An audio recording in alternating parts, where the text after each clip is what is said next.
سورہ معارج کی ان آیات پر کئی مہینوں سے درس چل رہا ہے۔ اللہ تعالیٰ نے انسان کی ایک خصلت بیان کی کہ یہ جلد باز ہے، اور جلد بازی میں ایک غلط فیصلہ کرتا ہے۔ وہ غلط فیصلہ یہ، جب اس کو بلوں کے لڑنے کی آواز آتی ہے تو ادھر دیکھنا شروع کر دیتا ہے، حالانکہ یہ بیان سننے کے لیے بیٹھا ہوا ہے۔ جب بھی بیان چل رہا ہو نا، کوئی بھی کام ہوگا، لوگ ادھر دیکھنے شروع کر دیں گے۔ یہ بھی جلد بازی ہے نا۔ تو انسان جلد بازی میں جب کوئی مصیبت پہنچتی ہے تو بے صبرا ہوتا ہے، جب کوئی خوشی پہنچتی ہے تو اتراتا ہے۔ یہ دونوں چیزیں انسان کو ڈپریشن میں لے کے جاتی ہیں، اس کی زندگی کا سکون چھین لیتی ہیں، کیونکہ یہ دنیا کی دوڑ ایسی چیز ہے کہ اس کا کوئی اینڈ ہے ہی نہیں، کوئی انتہا ہے ہی نہیں۔ یہ مقابلے میں کرتے رہو اور مر جائے گا، پیٹ نہیں بھرے گا اس کا۔ تو اس لیے اللہ نے فرمایا کہ اگر تم چاہتے ہو زندگیوں میں سکون آ جائے اور ایک اچھی زندگی گزرے تمہاری، تو چند علامتیں اپنے اندر پیدا کر لو، پھر غربت میں بھی مزے ہوں گے۔ وہ علامتیں کیا ہیں؟ سب سے پہلی بات، الا المصلین، اپنا تعلق اللہ سے مضبوط کرو۔ ہر ایک سے ریلیشن ہے اور بنانا چاہتا ہے انسان، لیکن جس نے پیدا کیا، جو سب سے زیادہ ہمارے قریب ہے، سکون جس کے ہاتھ میں ہے۔ نبی صلی اللہ علیہ وسلم نے فرمایا کہ دل جو ہے نا، دل یہ اللہ کی دو انگلیوں کے بیچ میں ہے، جیسے چاہتا ہے گھما دیتا ہے۔ پریشانی ایک ایسی بلا ہے کہ اس کے لیے پریشانی کا سبب ہونا ضروری نہیں ہے۔ خوشیوں میں بھی اللہ پریشانیاں دے سکتا ہے انسان کو، اور غموں میں بھی خوش رکھ سکتا ہے۔ تو نبی نے فرمایا کہ انسان کا جو دل ہے، بین اصبعی الرحمن، اللہ کی دو انگلیوں کے بیچ میں۔ دو انگلیاں اس لیے کہا کہ ایک انگلی سے کنٹرولنگ مشکل ہوتی ہے، تو ہمیں سمجھانے کے لیے کہ دو انگلیوں کو تو جو گھمانا ہے بس اللہ کو، صحیح ہے نا۔ ہمارے دل کو اللہ نے ایسے گھمانا ہے، ایسے گھما دیا ٹینشن، اس طرح گھما دیا خوش۔ تو حضرت حکیم اختر صاحب رحمہ اللہ تعالیٰ ایک بڑی زبردست بات بتایا کرتے تھے کہ بادشاہ جب بادشاہوں پہ حملہ کرتے ہیں نا، ملکوں پہ، تو بادشاہ کبھی بھی حملہ چھوٹے لوگوں پہ نہیں کرتا۔ مثال کے طور پر امریکہ کہے کہ یار میں نے انڈا موڑ اپنے کنٹرول میں لینا ہے، دنیا بولے گی چھوڑ یار، مفتی طارق مسعود کے کنٹرول میں ہے نا، تو نے کیا کرنا ہے۔ ویسے کنٹرول میں میرے بھی نہیں ہے، ایک مثال دے رہا ہوں۔ تو امریکہ جب حملہ کرے گا بھائی، وہ کسی بڑے کنٹری پہ وار کرنے کی کوشش کرے گا، یا ایسی جگہ جہاں وسائل بہت زیادہ نکلنے کا چانس ہو۔ ایسے چھوٹے موٹے ملکوں پہ، چھوٹے موٹے علاقوں پہ وہ اپنا ٹائم ویسٹ نہیں کرے گا۔ ہاں، انڈا موڑ میں سونے کی کان نکل آئی تو بولے گا بھائی پھر قبضہ کرنا ہے۔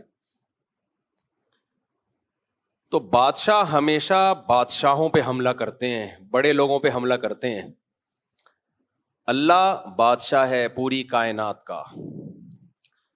وہ جب انسان سے ناراض ہوتا ہے نا، تو وہ یہ نہیں کرتا کہ اس سے یہ نقصان کرا دیا، یہ نقصان کرا دیا، یہ نقصان کرا دیا۔ وہ ڈائریکٹ کنٹرول کس پہ کرتا ہے؟ دل پہ۔ کہتا ہے اس سے سکون چھین لو، اس سے سکون چھین لو، سب کچھ ہوتے ہوئے ٹینشن دو اس کو۔ تو تبھی قرآن کیا کہتا ہے؟ فَلَنُحْيِيَنَّهُ حَيَاةً طَيِّبَةً، کہ جو لوگ بھی میری اطاعت کریں گے، پیغمبروں کی بات کو مان کے چلیں گے، ہم ان کو ایک بہترین زندگی دیں گے، پاکیزہ زندگی، اٹریکٹیو زندگی دیں گے۔ اور جو میرے ذکر سے، میری یاد سے، میرے احکام سے اعراض کریں گے، مجھ سے اپنا ریلیشن مضبوط نہیں بنائیں گے، تو ہم کیا کریں گے؟ فَإِنَّ لَهُ مَعِيشَةً ضَنْكًا، ان کو دنیا میں ہی تنگ زندگی دے دیں گے۔ اب دیکھو، ایک طرف قرآن کہہ رہا ہے کہ کافروں کی مستیوں کو دیکھ کے متاثر مت ہو، لا یغررک تقلب الذین کفروا فی البلاد، کافر جو زمین میں عیش کر رہے ہیں ان سے متاثر نہ ہو. دوسری طرف اللہ کہتا ہے میں نافرمانوں کو تنگ زندگی دوں گا.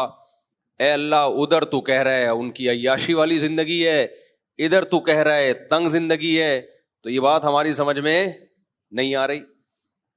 یہ ایسا ہی ہو گیا، آپ نے کہا یار اس کی عیاشی دیکھ کے متاثر نہیں ہونا، بہت عیاش آدمی ہے، بڑے مزے کر رہا ہے. پھر آپ کل کہہ رہے ہیں یار بیچارہ بہت تنگ زندگی میں ہے. تو آپ کہو گے کل تو آپ کہہ رہے تھے کہ موجیں ہی موجیں ہیں، آج کہہ رہے ہو کہ آپ اس کی زندگی کیا ہے؟ تنگ. تو قرآن ایک ہی جگہ پہ یہ باتیں کر رہا ہوتا ہے کہ ان کی میں عیاشی ہے، دوسری طرف کیا کہہ رہا ہوتا ہے کہ جو نافرمانی کرے گا تنگ زندگی دوں گا. تو کیا مطلب بھائی؟ ظاہری لحاظ سے تنگ نہیں ہوگی. بعض لوگ جیلوں میں بھی خوش زندگی گزار دیتے ہیں، جیلوں میں بھی خوش رہ کے گزار دیتے ہیں وہ. بعض لوگ 1000 گز کے بنگلے میں جہاں ٹینشن کی کوئی چیز نہیں ہے وہاں بھی بستروں پہ رات کو ڈپریشن سے تڑپتے ہیں. وجہ کیا ہے بھائی؟ دل کس کے ہاتھ میں ہے؟ بولو. اللہ کے ہاتھ. بھائی نا اصبعی الرحمن، رحمان کی 2 انگلیوں کے بیچ میں اللہ گھما دیتا ہے. تو ہمارے حضرت مفتی رشید احمد صاحب رحمہ اللہ تعالی اس پہ بہت زور لگایا کرتے تھے کہ خدا کی نافرمانی کر کے کوئی خوش رہ ہی نہیں سکتا. یہ ہو نہیں سکتا کہ خدا کو ناراض رکھو اور پھر آپ خوش بھی ہو. اللہ نہیں پنپنے دے گا آپ کو. وقتی خوشی ہوتی ہے گناہ کی، وقتی، وہ تو چرسی کو. گناہ کی جو خوشی ہے نا وہ پتہ ہے کیسی خوشی ہے؟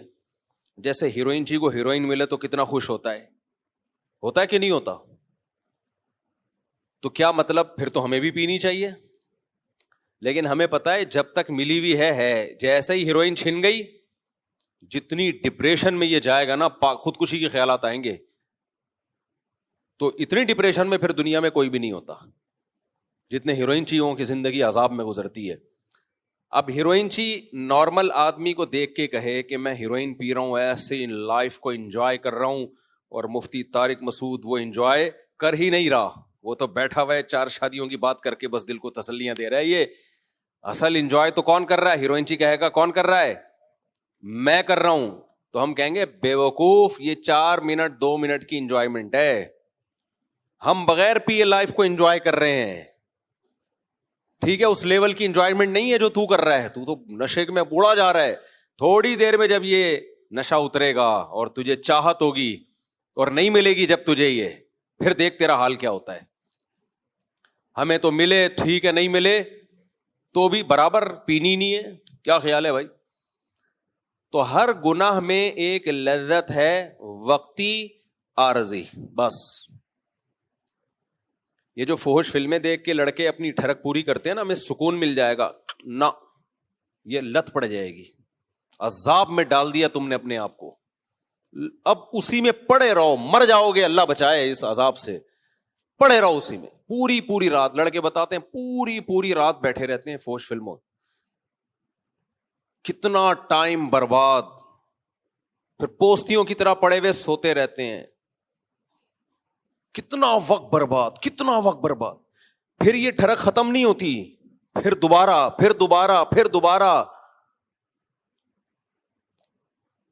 تو وہ یہ تو ڈپریشن ہے بھائی. سکون میں تو ہے جس کو عادت ہے ہی نہیں. تو جس ٹھرکی کو فحش فلموں میں یا زنا میں جو لذت ملتی ہے نا، جو ان چیزوں سے بچتا ہے، وہ تمام تر لذتیں اللہ اس کو بیوی میں دے دیتے ہیں. وہ تمام تر لذتیں اللہ اس کو کہاں دے دیتے ہیں؟ حلال میں. کیونکہ اس کی نظریں دائیں بائیں ہیں ہی نہیں. اس کو اپنی بیوی چاہے وہ بدصورت ہی کیوں نہ ہو. یہ انسان کی نفسیات ہے. جب وہ بیسیوں قسم کی، دیکھو میں ایک مثال سے بات سمجھاتا ہوں. جب آپ کے سامنے ادھر ماش کی دال، ادھر مونگ کی دال، ادھر، بلکہ پہلے ایک دوسری مثال دیتا ہوں. آپ کو شدید بھوک لگ رہی تھی اور شدید پیاس لگ رہی تھی، 2 دن سے کھایا نہیں آپ نے، اور آپ کے سامنے آ گئی مسور کی دال اور روٹی. طبیعت سے پھوڑے گا نا آدمی. کیا خیال ہے؟ طبیعت سے پھوڑ دے گا. کچھ ہے ہی نہیں اور اس کے سامنے صرف روٹی ہے اور کیا ہے؟ بولو دال، دال روٹی، بس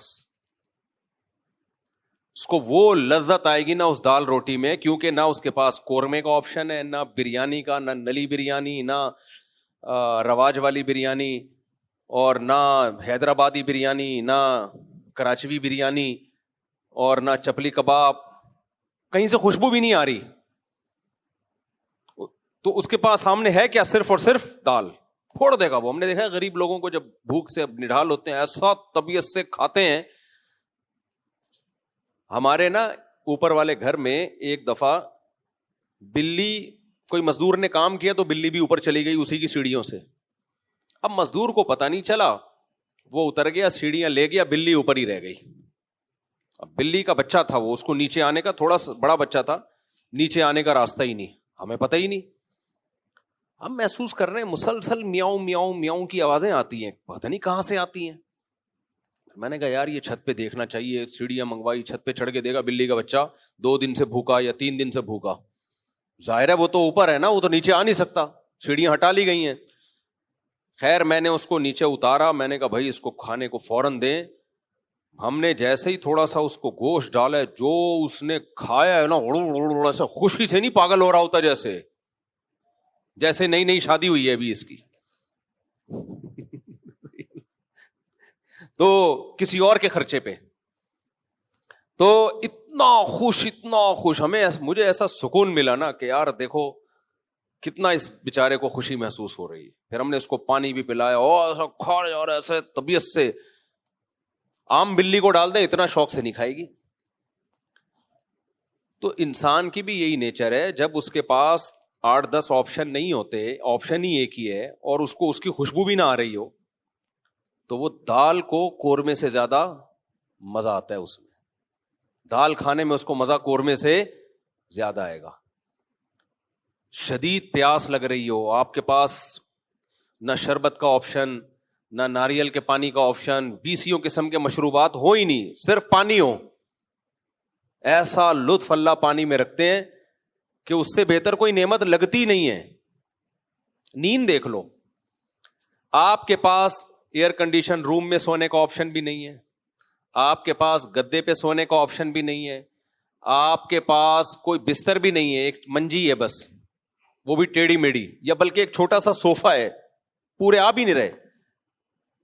آپ کتنا جاگ لوگے؟